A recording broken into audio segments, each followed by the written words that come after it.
So today, the United States launched a trade war against Canada. Their closest partner and ally, their closest friend.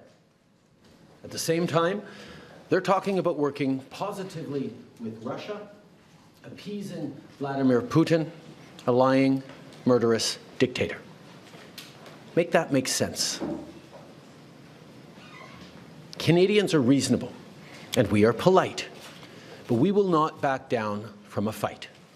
Not when our country and the well-being of everyone in it is at stake. At the moment, the US tariffs came into effect in the early hours of this morning, and so did the Canadian response.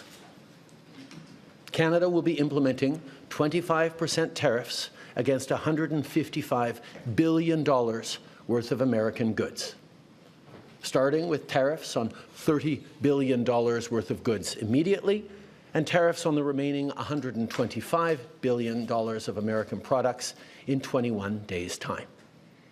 Encore aujourd'hui, on se voit forcé d'imposer des droits de douane de 25% sur 155 milliards de dollars américains de marchandises. 30 milliards de marchandises américaines, excusez-moi. 30 milliards de dollars de façon immédiate et dans 21 jours, 125 milliards de dollars de marchandises de plus. Today, we will also be challenging these illegal actions by filing dispute resolution claims at the World Trade Organization and through the USMCA.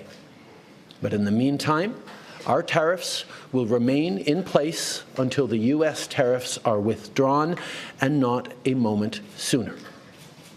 And should these tariffs not cease, we are in active and ongoing discussions with provinces and territories to pursue several non-tariff measures, measures which will demonstrate that there are no winners in a trade war. Now, just like I did a month ago, I want to speak first directly to the American people. We don't want this. We want to work with you as a friend and ally. And we don't want to see you hurt either. But your government has chosen to do this to you. As of this morning, markets are down, and inflation is set to rise dramatically all across your country. Your government has chosen to put American jobs at risk, at the thousands of workplaces that succeed because of materials from Canada or because of consumers in Canada, or both. They've chosen to raise costs for American consumers on everyday essential items like groceries and gas, on major purchases like cars and homes, and everything in between. They've chosen to harm American national security, impeding access to the abundant critical minerals, energy, building materials, and fertilizers that we have and that the United States needs to grow and prosper. They've chosen to launch a trade war that will, first and foremost, harm American families. They've chosen to sabotage their own agenda that was supposed to usher in a new golden age for the United States. And they've chosen to undermine the incredible work we've done together to tackle the scourge that is fentanyl, a drug that must be wiped from the face of the earth. So on that point, let me be crystal clear. There is absolutely no justification or need whatsoever for these tariffs today. Now, the legal pretext your government is using to bring in these tariffs is that Canada is apparently unwilling to help in the fight against illegal fentanyl. Well, that is totally false. Let's look at the facts. Our border is already safe and secure. Far less than 1% of fentanyl flows and less than 1% of illegal crossings into the United States comes from Canada. But we acted. because we know we can always do better. We responded to concerns, including from the President, by implementing an ambitious $1.3 billion border plan.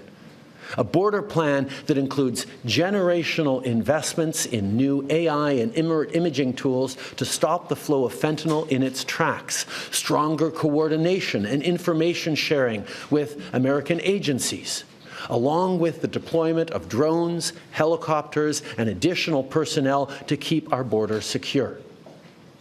Now, a month ago, as part of an agreement with the United States that paused the tariffs, we made further commitments. We appointed Kevin Brasseau as our fentanyl czar, a man who dedicated his multi-decade career in law enforcement to combating organized crime networks and drug trafficking. We designated 7 drug cartels, sick, evil groups who cynically profit off the pain and suffering of people on both sides of the border, as the terrorist organizations that they are. And just yesterday, we launched a new joint operations partnership supported by a $200 million investment between Canada's security and law enforcement agencies, a partnership that will enhance the coordination of information and intelligence in order to thwart criminal gangs involved in the illegal fentanyl trade.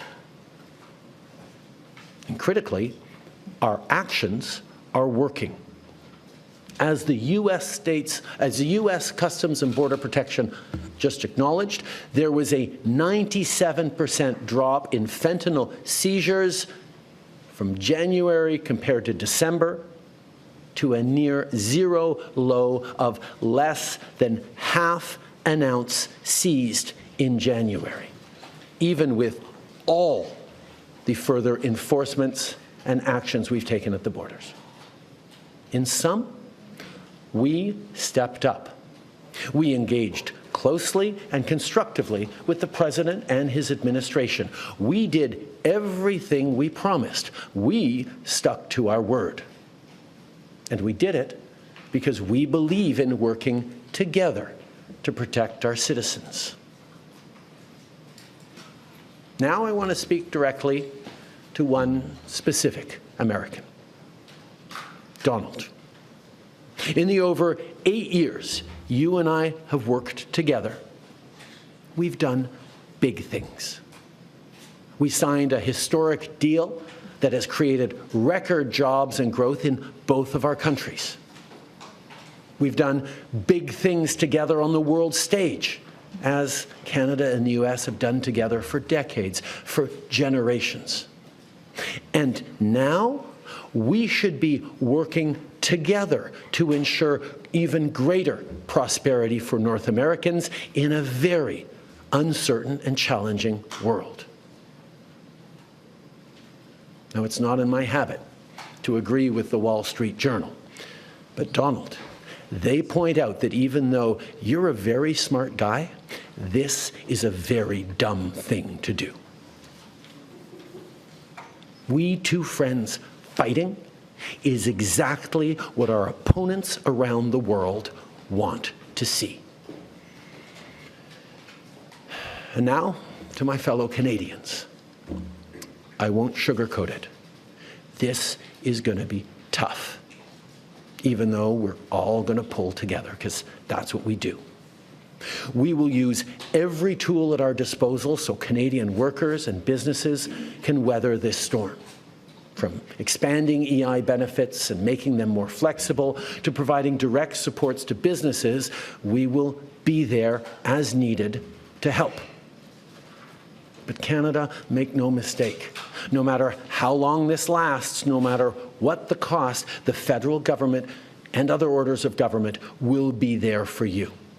We will defend Canadian jobs. We will take measures to prevent predatory behavior that threatens Canadian companies because of the impacts of this trade war, leaving them open to takeovers. We will relentlessly fight to protect our economy. We will stand up for Canadians every single second of every single day, because this country is worth fighting for. Now, we've been through tough spots before. But every time we've faced long odds and seemingly insurmountable obstacles, we've not only survived, we've emerged stronger than ever. Because when it comes to defending our great nation, there is no price we all aren't willing to pay. And today is no different. Stay ahead with our cutting-edge news app. Instantly access the latest shorts in just 1 minute and breaking news in just 50 words. Download now for a smarter, faster news experience.